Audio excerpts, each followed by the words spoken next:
Bem-vindos a esse dia 31 de outubro tão especial, 31 de outubro de 1517, a Reforma Protestante. O que você sabe sobre a Reforma Protestante? É uma data muito especial e já vem sendo comemorada há 507 anos. Mas antes de nós falarmos da Reforma Protestante, de Martinho Lutero, é muito importante frisar aqui que homens valentes, homens valorosos, homens corajosos ousaram em épocas anteriores a criticar a igreja, a se opor às práticas dela e a propor mudanças. Nós temos os pré-reformadores, John Wycliffe, John Huss, Savonarola. Eles foram anteriores aos reformadores e eles também eram homens inconformados que criticaram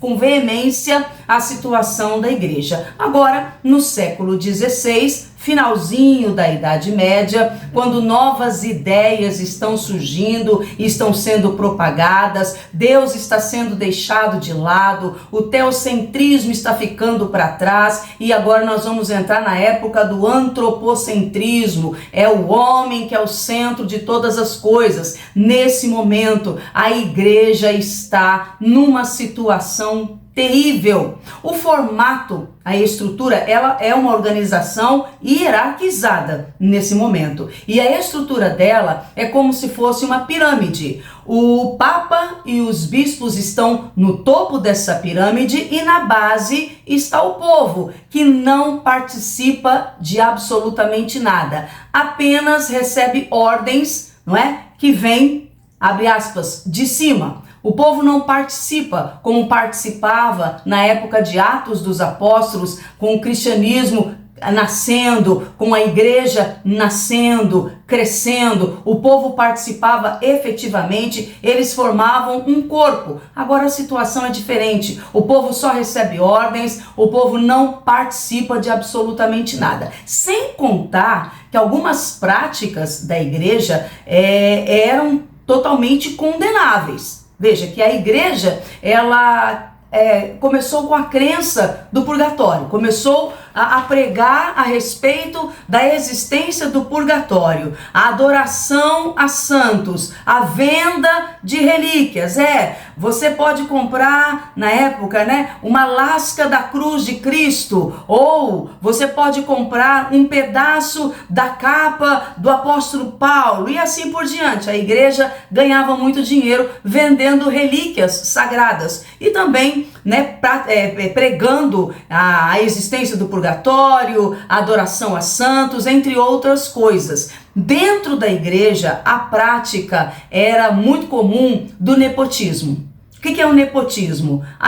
O emprego, você empregar parente. Também tinha a prática da simonia, ou seja, compra de cargo, compra de dons. Tinha também a prática do pluralismo, que é uma pessoa que tem várias funções. A prática também do absenteísmo, ou seja, funcionário fantasma, que só aparece para receber. Então, além da crença no purgatório, além da venda de relíquias, além da adoração a santos, nós também vamos ter essas práticas, o nepotismo, o pluralismo, a simonia, o absenteísmo, sem contar o pior de tudo, que era a venda de indulgências. Então, o Martinho Lutero, um monge católico, ele, quando se viu diante dessa prática terrível que era a venda de indulgências, ele ficou indignado. Ele não se conteve, ele precisava lutar contra isso, ele criticou com veemência, ele foi contra, ele propôs mudança, ele não queria dividir a igreja, não, ele queria que a igreja voltasse às primeiras práticas, às origens, quando era tudo muito diferente, quando o Pedro diz, o apóstolo diz, olha, não temos prata, não temos ouro, mas o que nós temos nós te damos, em nome de Jesus levanta e anda. É o resgate dessas questões que o Lutero pretendia. E outra, Ele aprendeu com a palavra de Deus, com as escrituras sagradas, que o justo vive pela fé. O justo não vive pelas obras. Ele aprendeu que nós somos justificados pela fé. O Lutero aprendeu com as escrituras sagradas que a salvação é pela graça, mediante a fé. Não se trata de mérito humano e não se trata de comprar a salvação. Mas era exatamente isso que a igreja estava fazendo. Além de todas as coisas, além de muita corrupção, além de tudo que eu acabei de elencar para vocês, a igreja agora também começa a vender o perdão dos pecados. A indulgência é isso. A indulgência é o perdão do pecado. Não por oração, nem por jejum, nem por arrependimento, mas por intermédio de dinheiro.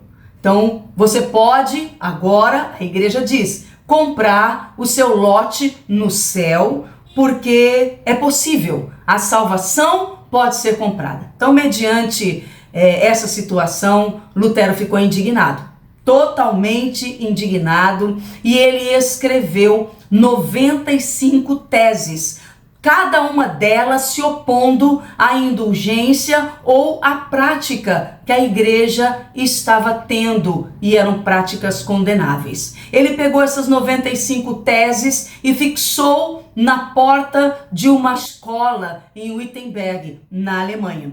Nesse momento que o Lutero se levanta e se opõe de forma tão ferrenha à igreja, surge, é inventada a prensa. Isso facilitou, isso ajudou muito, porque Lutero escreveu e as ideias dele puderam ser publicadas, impressas, melhor dizendo, e divulgadas com mais facilidade. Lutero defendia a leitura da Bíblia para todas as pessoas. Dos 7 sacramentos da igreja, Lutero optou por 2, o batismo e a Santa Ceia. E ele começou a pregar que a salvação é pela graça, mediante a fé. A justificação é pela fé e não tem nada a ver com as obras. E diante de tudo isso, houve, uma separação, houve um rompimento.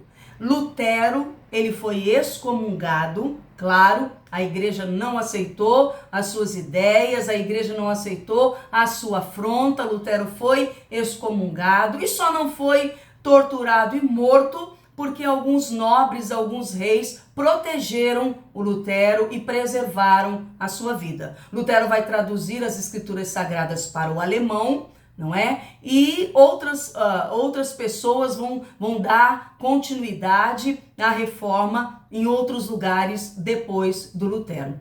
Mas aí você pode me perguntar, Pastor Ivone, quais são os benefícios da reforma protestante para nós hoje? Eu te digo logo de cara: a separação entre o Estado e a igreja. A igreja vivia interferindo no Estado e isso era ruim. Os reis não gostavam. A igreja possuía muitos bens, muitas terras, muito dinheiro e os nobres não gostavam disso. Os nobres estavam interessados em tomar posse, das propriedades e de toda a terra que a igreja possuía. Então havia uma inimizade entre os reis, os nobres, os ricos e a igreja. A igreja começou a ser mal vista. Mas muito bem, para nós hoje, quais são os benefícios? Estado e igreja, cada um segue o seu caminho. A igreja não interfere mais no Estado e o Estado não pode interferir na igreja. E o que mais, pastora? Que benefícios mais? Todos nós podemos ter acesso à palavra de Deus. Que mais? Nós estamos justificados por Deus pela fé. Não tem nada a ver com mérito humano, não tem nada a ver com obras. Todos nós somos sacerdotes. Nós somos o sacerdócio real. A autoridade da Bíblia está acima de tudo e de todos. A Bíblia e sua autoridade está acima do Papa. Na época era diferente. A Bíblia hoje está acima do Papa, dos pastores, dos concílios e de quem quer que seja. A Bíblia tem autoridade. Ela exerce autoridade, entre outras coisas. São muitos os benefícios que a Reforma Protestante trouxe para o cristianismo e para a igreja. Então vale frisar aqui que hoje é um dia importante. 31 de outubro, 507 anos da Reforma Protestante. E a Reforma Protestante, ela trouxe vários desdobramentos. E em vídeos posteriores, em outros vídeos, eu quero tratar aqui com vocês dos desdobramentos mais importantes ocasionados pela Reforma Protestante. Mas é isso. Você gostou do vídeo? O assunto foi bom para você? Então eu te peço, curte, compartilha com seu amigo, com seu conhecido, leva adiante aquilo que é bom para nós, a gente tem que compartilhar com aqueles que estão ao nosso redor. Eu agradeço pela sua atenção e até a próxima.